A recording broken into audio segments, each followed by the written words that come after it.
한밤중 대문 밖 어둠 속에서 남자의 낮은 목소리가 들렸습니다. 그 아이가 살아있으면 내 목이 날아간다. 여종 소리는 그 말을 듣는 순간 깨달았습니다.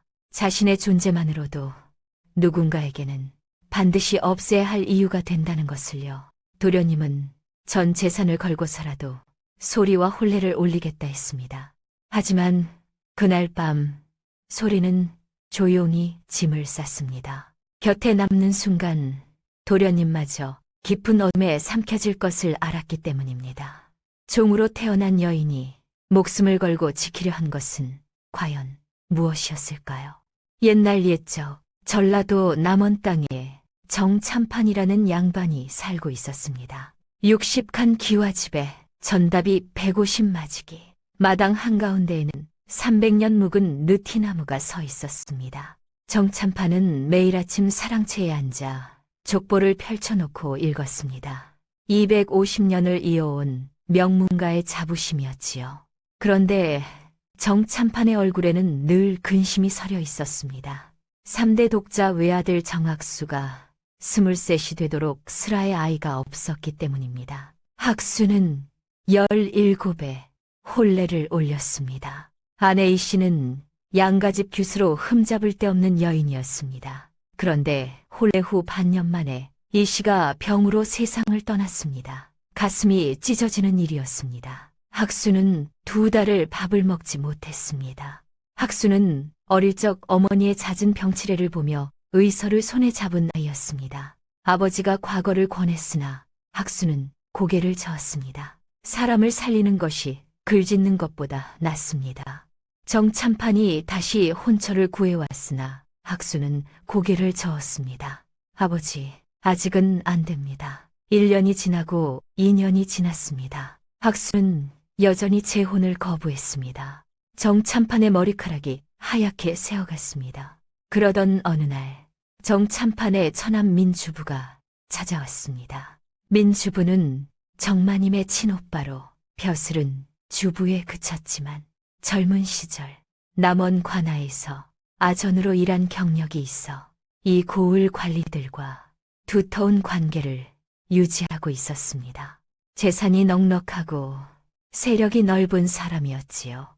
배가 불룩 나온 몸에 짙은 남색 비단 도포를 걸치고 가죽 부채를 흔들며 앞마당까지 성큼성큼 걸어 들어왔습니다. 매형, 큰일이요. 민주부가 정참판 앞에 앉으며 목소리를 낮췄습니다. 학수 녀석이 2년째 장가를 안 가니 동네방네 소문이 자자하오. 정참판 가문이 대가 끊기는 것 아니냐고 말이오. 정참판의 얼굴이 굳었습니다. 민주부가 부채를 탁 접으며 말했습니다. 재혼이 안 되면 내인을 들이시오. 여종 하나 골라 대를 잇게 하면 체면도 살고 핏줄도 있고 일석이조 아니겠소. 정참판은 한참을 말이 없었습니다. 양반가에서 드문 일은 아니었으나 마음이 편치 않았습니다. 하지만 250년 가문의 대가 끊기는 것보다는 나았습니다. 정참판이 무거운 입을 열었습니다. 처남의 말이 맞소. 준비를 하겠소. 민주부의 가느다란 눈이 반짝 빛났습니다. 그런데 그 눈빛에는 기쁨만 있는 것이 아니었습니다. 무언가 다른 것이 섞여 있었습니다. 마치 오랫동안 기다려온 것을 마침내 얻은 사람의 눈빛이었습니다. 아무도 그 눈빛의 뜻을 알아채지 못했습니다. 그리고 사흘 뒤였습니다. 민주부가 정마님을 따로 찾아왔습니다. 아우야, 여종을 고를 때 부엌에 있는 소리라는 아이를 눈여겨봐라. 정마님이 고개를 갸웃했습니다. 부엌대기 말씀이요. 오라버니, 민주부가 담담하게 말했습니다. 얼굴이 반반하고 몸이 건강하더라. 대를 잇는데 그만한 아이가 없을 것이야. 정마님은 그저 오라버니의 조언이려니 생각하고 고개를 끄덕였습니다. 아무도 알지 못했습니다. 민주부가 그 이름을 왜 알고 있는지 15해 전부터 그 이름을 기억하고 있었다는 것을. 그 즈음 정참판댁 부엌에서는 19살 여종 소리가 아궁이에 불을 떼고 있었습니다. 가태픈 몸에 빛바랜 삼배 저고리를 입고 있었습니다. 손의 끝이 해져서 팔목이 드러나 보였습니다.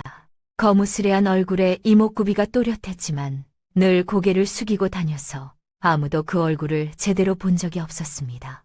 소리는 말이 없는 아이였습니다. 시키는 일은 묵묵히 했고 불평 한마디 하지 않았습니다. 다만 밤이면 부엌 한쪽 구석에 앉아 손가락으로 바닥에 무언가를 쓰곤 했습니다. 글자였습니다. 여종이 글을 안다는 것을 들키면 큰일이었습니다. 소리는 늘 아무도 보지 않을 때만 조심조심 글을 썼습니다. 어느 날 저녁이었습니다. 늙은 유모 난초가 부엌으로 소리를 찾아왔습니다. 난초는 허리가 약간 굽고 흰 머리카락을 단정히 틀어올린 작은 할머니였습니다. 정참판댁에서 30년을 일했고 학수 도련님을 젖먹여 키운 사람이었습니다. 그런데 난초는 소리에게도 유독 다정했습니다. 소리가 5살에 이 댁에 팔려왔을 때부터 밥을 챙겨주고 아플 때 약을 다려주었습니다. 소라. 난초가 소리 옆에 쪼그려 앉았습니다. 사람의 값어치는 태어남에 있지 않고 살아감에 있느니라. 내가 비록 종의 몸이나 내 마음까지 종이 될 필요는 없단다. 소리가 고개를 갸웃했습니다. 유모, 그게 무슨 말씀이세요? 종은 종이지요. 난초가 소리의 머리카락을 쓸어넘기며 쓸쓸히 웃었습니다. 언젠가 알게 될 거다. 난초는 소리가 등잔불 아래 글씨 쓰는 손가락을 바라보았습니다. 그리고 혼잣말처럼 중얼거렸습니다. 내가 아는 것을 말하는 날, 이 아이도 나도 살아남지 못할 것이다. 그 말이 너무 작아서 소리는 듣지 못했습니다. 난초만 알고 있었습니다. 30년 동안 혼자 알고 있었습니다. 그리고 봄이 왔습니다. 마당의 느티나무에 연초록 잎이 한창일 때였습니다. 정마님이 안채의 여종들을 모두 불러 세웠습니다. 22명의 여종이 마당에 줄 섰습니다. 정마님의 눈이 한 사람 한 사람을 훑었습니다. 그리고 멈췄습니다. 소리 앞에서였습니다. 오라버니가 말한 그 아이였습니다. 고개를 들어라. 소리가 천천히 고개를 들었습니다. 거무스레한 얼굴이었지만 눈이 맑았습니다. 깊고 서늘한 눈동자가 정마님을 똑바로 바라보았습니다. 정마님이 고개를 끄덕였습니다. 이 아이로 하겠다. 그날 밤 난초가 소리를 찾아왔습니다. 소리는 이미 알고 있었습니다. 유모, 저를 도련님 방에 들인다지요. 난초의 주름진 얼굴이 일그러졌습니다. 소라, 미안하다. 소리는 담담했습니다. 아니, 담담한 척했습니다. 손끝이 떨리고 있었습니다. 종의 몸이니 주인이 시키는 대로 하는 것이지요. 원망할 것도 없습니다. 난초가 소리에 떨리는 손을 꼭 잡았습니다. 소라, 듣거라. 무슨 일이 있어도 네 마음만은 지켜야 한다. 몸은 빼앗길 수 있어도 마음은 빼앗기면 안 된다. 소리가 입술을 꽉 깨물었습니다. 눈물이 차올랐지만 끝내 흘리지 않았습니다. 사흘 후였습니다. 소리는 목욕을 하고 깨끗한 옷으로 갈아입었습니다.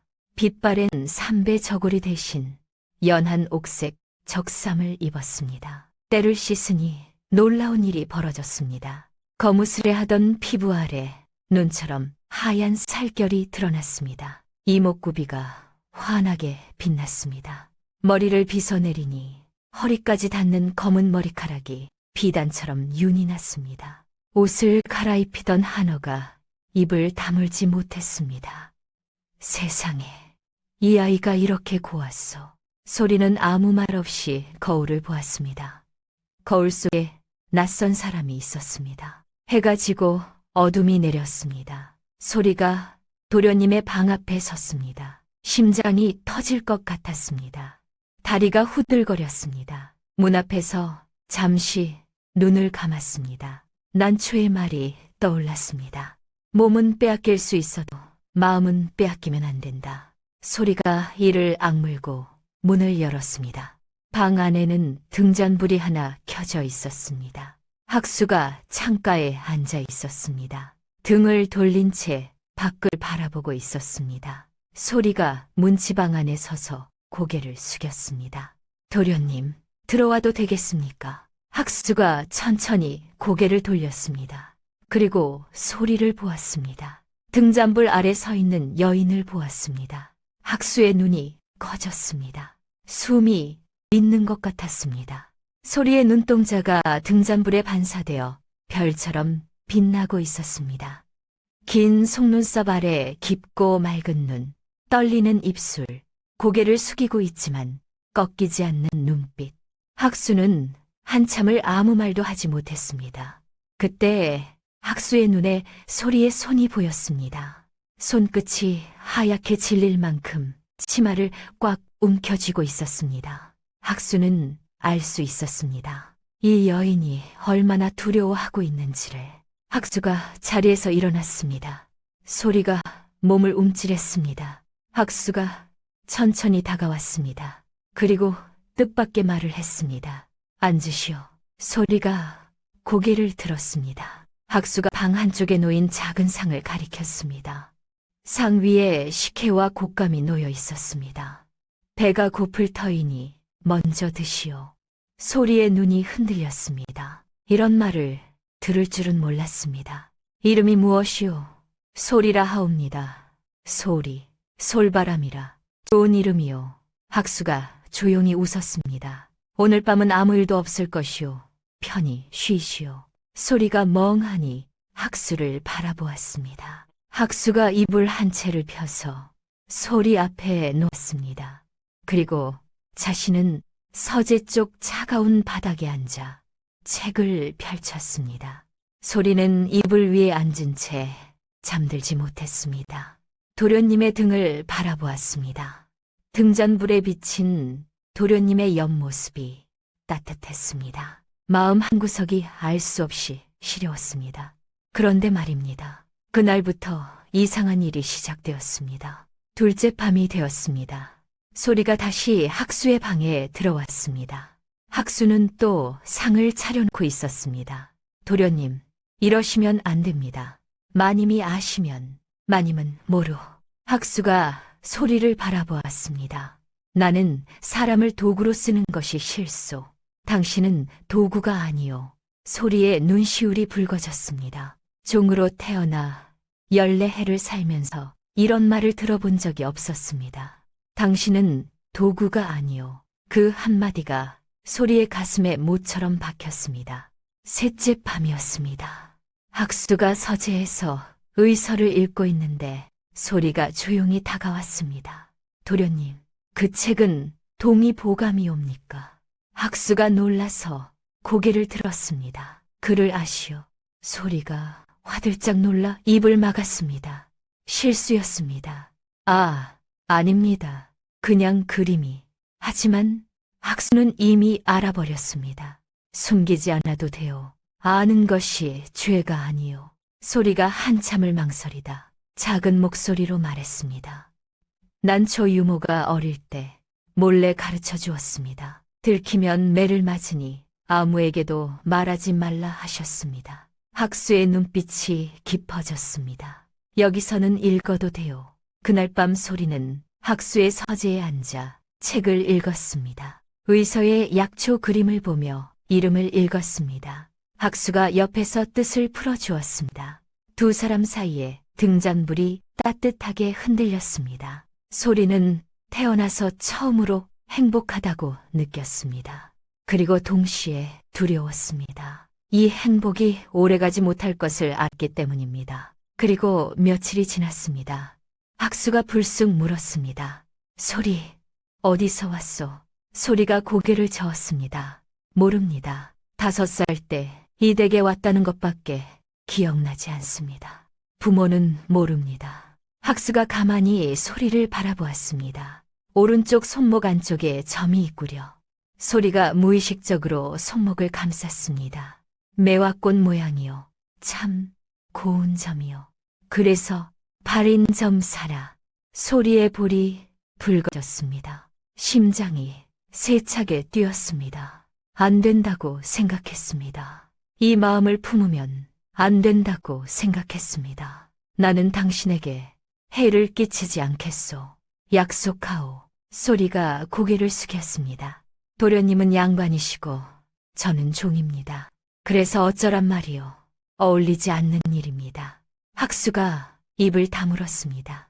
하지만 학수의 눈빛은 이미 돌이킬 수 없는 곳에 가 있었습니다. 저녁에는 학수가 소리에게 약초학을 가르쳤습니다. 학수는 의서를 펴놓고 약초의 이름과 쓰임을 하나하나 풀어주었습니다. 이것은 당귀라 하오. 피를 맑게 하고 몸을 따뜻하게 하지요. 이것은 감초.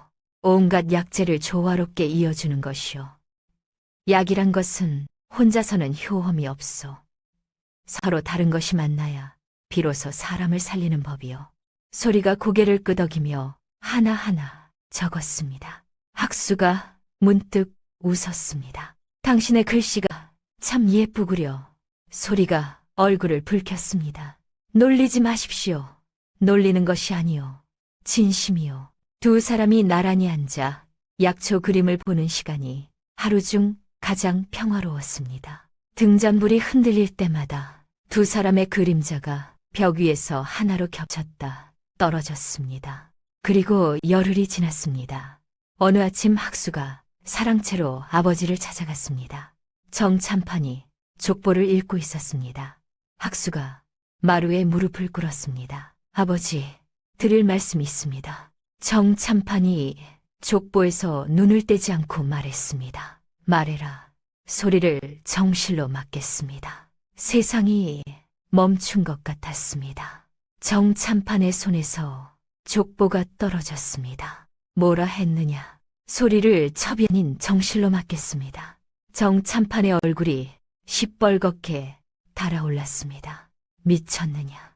정참판이 벌떡 일어섰습니다. 종을 정실로 드리겠다고 250년 가문에 종의 피를 섞겠다는 것이냐. 소리는 보통 여인이 아닙니다. 닥쳐라. 정참판이 상을 내리쳤습니다.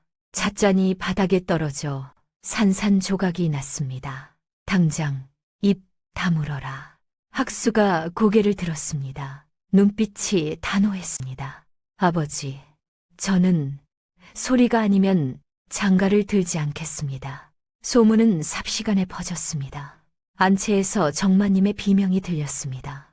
세상에 여종을 정실로 들여 내 눈에 흙이 들어가기 전엔 안 돼. 하인들이 수군거렸습니다. 도련님이 내인 여종한테 빠졌.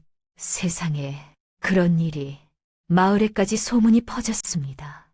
정참판댁 도련님이 여종한테 혼례를 올리겠다고 난리래. 명문가가 하루아침에 웃음거리가 되구먼. 그날 저녁 민주부가 정참판을 찾아왔습니다. 부채를 접었다 펴며 혀를 찼습니다. 매형, 내가 뭐라 했소? 내인으로 드리라 했지. 정실로 드리라 한 적 없소. 정참판이 이 말을 짚었습니다. 이놈을 어찌하면 좋겠소. 민주부가 가늘게 웃었습니다. 걱정 마시오. 내게 좋은 방법이 있소. 아무도 민주부의 그 웃음이 무엇을 뜻하는지 몰랐습니다. 한편 소리는 부엌 구석에 웅크리고 앉아 있었습니다. 온몸이 떨렸습니다. 도련님이 그런 말을 했다는 것을 하인들의 수군거림으로 알았습니다. 미쳤어. 도련님이 정녕 미치신 거야. 소리가 중얼거렸습니다. 그때 난초가 다가왔습니다. 소라, 유모, 저 때문에 도련님이 큰일을 치릅니다. 저를 내보내달라고 하세요. 난초가 고개를 저었습니다.